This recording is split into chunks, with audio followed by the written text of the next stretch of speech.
My name is Alexander Quiles, originally from New York. About 9-10 years ago, I was in a pretty bad auto accident, which quite frankly left me in such a shape that I couldn't walk, I couldn't move, I couldn't be, I couldn't be operated. It was a nerve that's wrapped around my spine. Needless to say, when they said that it was going to take some time to recover, I had no idea what that meant. A lot of things went through my mind: depression, anxiety, the feeling, the sense of inadequacy. All these things were working against me. Because I was in the remodeling business, I developed a pretty unique talent for looking at a situation and knowing what it's going to look like when it's finished. And one day I was in my garage and I just picked up a pencil and started sketching. And well, I mean to say, I'm not an artist. I never picked up a pencil and sketched, let alone painted. So I started doing like abstract work, and I started adding color to it. And so what I wind up doing now is, how can I describe to you what I feel? So I started painting my pains, my spasms, my radiating pain, everything that I was going through that had to do with pain. I started putting it on a canvas.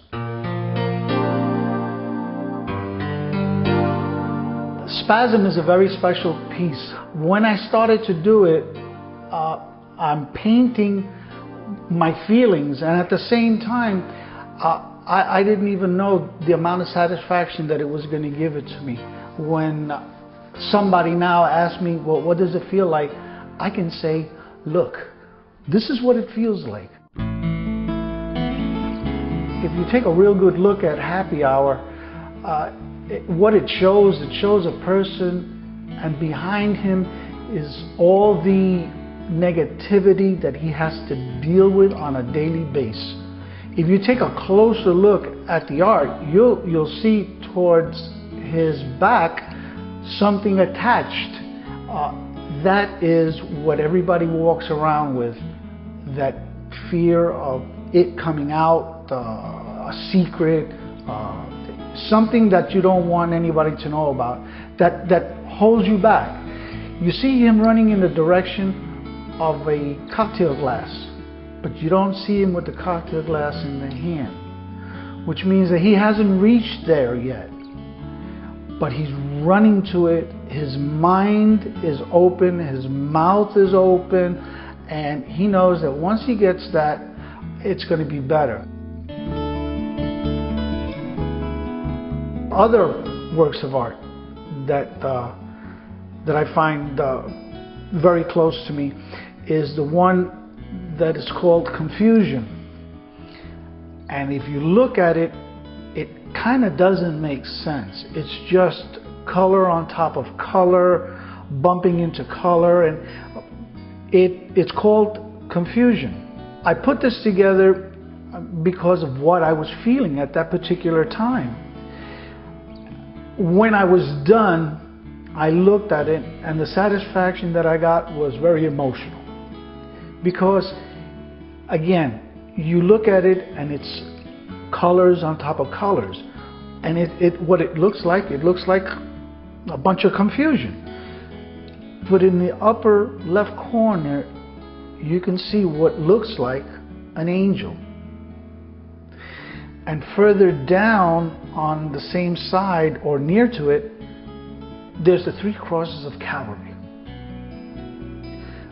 When I realized what I had done, it told me, it answered my question, which is, no matter how hard it is now, you're not alone. There is somebody watching over you.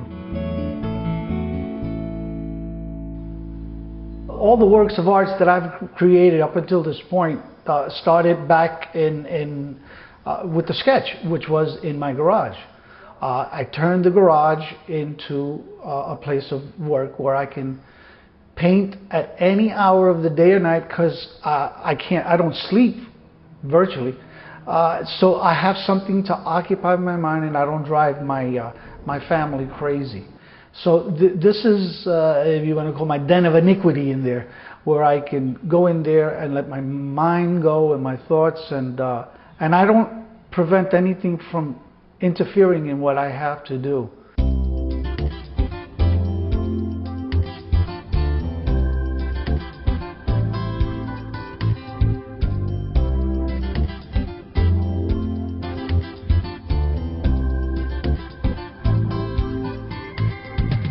After I went through the pain, I was able to put it on canvas, and I saw the satisfaction. Once I felt better about myself, and my mind was beginning to heal, and I started to focus on more positive things, I said I need to develop a name that would encompass everything that I'm trying to do. And the name Advent Art came to mind. Advent, because Advent is the beginning of something new, and I believe that this is my second chance, and because of that, I take a lot of pride in what I do. I look at the work, and I put a lot of personality into it. So if it's something that you ask me, oh, make me something that has this in it. Well, when you see it, chances are you probably will be pleasantly surprised, only because I get personal with the painting, And once that happens, you see it in people's faces.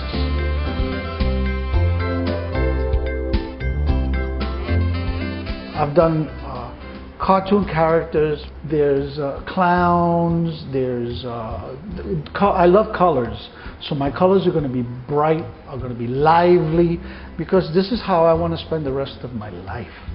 I want it to be lively, I want it to be happy, and I want whatever art piece winds up in perhaps your home, that it's going to bring you that same satisfaction every day. You pass it, you see it, people see it.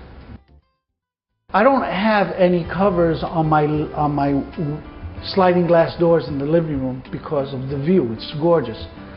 However, it made it so uncomfortable to have a nice conversation.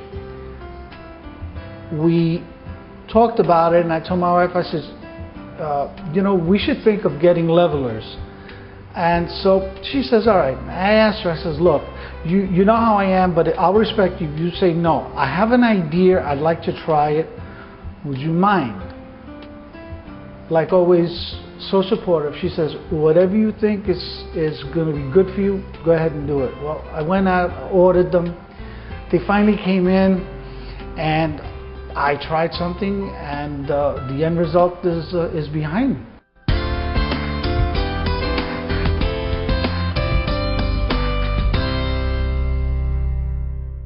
Eventually, I would like to have my own art studio.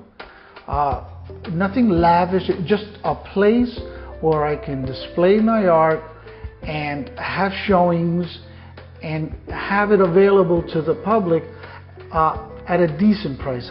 I want my work to go to your house, not for it to stay in the gallery for a year or so because of the price tag. That to me, I don't know. Art for me was a salvation. How you put a price on that?